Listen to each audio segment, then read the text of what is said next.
Números, capítulo 35.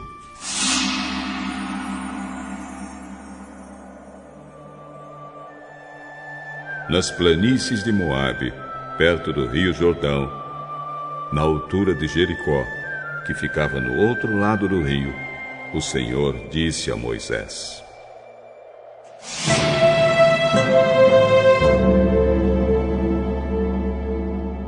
Mande que os israelitas, das terras que vão receber, deem aos levitas algumas cidades onde estes possam morar, e também terras de pastagens ao redor delas.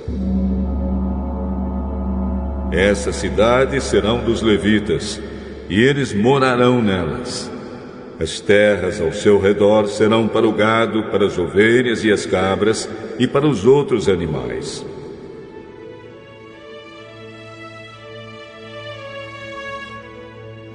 Os pastos ficarão em volta de toda a cidade, numa distância de 450 metros a partir da muralha. Todo o terreno formará um quadrado de 900 metros de cada lado, isto é, medirá a mesma coisa a leste e a oeste, ao norte e ao sul. A cidade ficará no meio e os pastos ficarão em volta.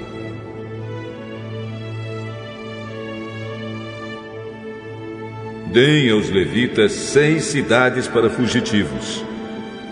Se um homem, sem querer ou por engano, matar alguém, poderá fugir para uma dessas cidades.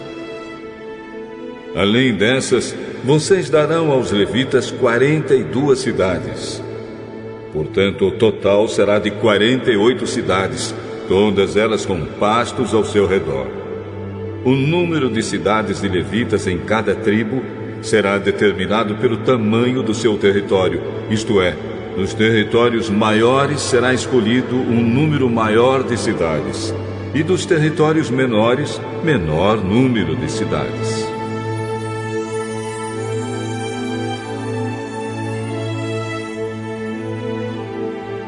O Senhor Deus mandou que Moisés dissesse ao povo de Israel: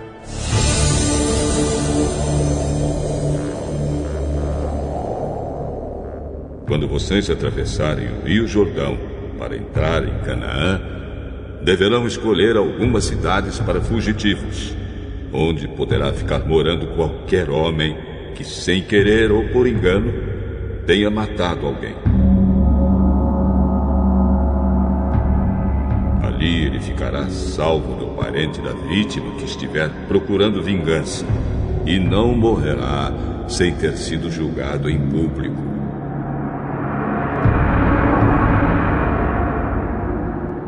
Escolham 6 cidades para fugitivos, 3 a leste do rio Jordão e 3 na terra de Canaã. Essas 6 cidades serão de refúgio, tanto para os israelitas como para os estrangeiros que moram com vocês, seja só por algum tempo, seja para sempre. Quem tiver matado alguém sem querer ou por engano, poderá ficar refugiado ali.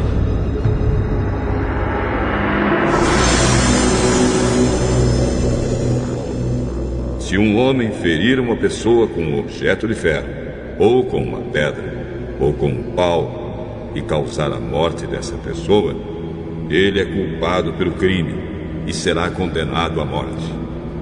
Quando o parente mais chegado do morto encontrar o assassino, deverá matá-lo. Se um homem empurrar o outro com ódio, ou jogar alguma coisa contra ele com má intenção, e ele morrer, ou se um homem esmurrar um inimigo e este morrer, o culpado será morto, pois é um assassino. Quando o parente mais chegado do falecido encontrar o assassino, deverá matá-lo. Mas pode acontecer que alguém, sem querer, empurre o companheiro que não era seu inimigo, ou atire, sem má intenção, alguma coisa contra ele. Pode acontecer também que alguém, sem ver, atire uma pedra que venha a cair em cima de alguém e cause a sua morte. Porém, os dois não eram inimigos, quem matou não fez isso de propósito. Nesses casos, o povo julgará a favor do que matou sem querer, e não a favor do homem que era responsável por vingar a morte do seu parente. O povo deverá proteger o homem que matou sem querer, não deixando que ele seja morto pelo parente do homem que morreu. O povo o fará voltar à cidade de refúgio, para onde havia fugido, e ali o assassino ficará até a morte do grande sacerdote, que foi ungido com azeite sagrado. Mas, se em qualquer tempo o homem que matou alguém sair da cidade de refúgio, para onde havia fugido, e o responsável por vingar a morte do seu parente o encontrar, ele poderá matá-lo e não será culpado por essa morte. O homem que matou alguém deverá ficar na sua cidade de refúgio até a morte do grande sacerdote, mas depois poderá voltar para sua casa. Essas ordens serão uma lei para vocês e os seus descendentes, em todos os lugares onde vocês morarem.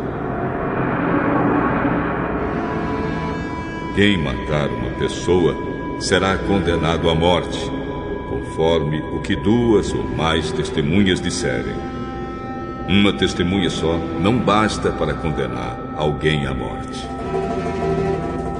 A vida de um criminoso condenado à morte não pode ser comprada com dinheiro. Ele será morto. Também não aceitem dinheiro para libertar aquele que tiver fugido para uma cidade de refúgio e que quiser voltar para sua terra antes da morte do grande sacerdote. Portanto, não profanem com crimes de sangue a terra onde vocês vivem, pois os assassinatos profanam o país.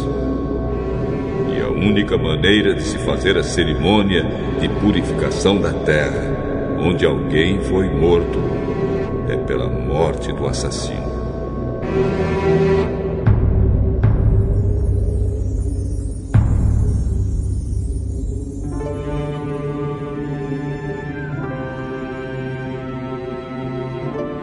Não tornem impura a terra onde vocês vão morar, pois eu também estou no meio dela. Eu, o Senhor, vivo no meio dos israelitas.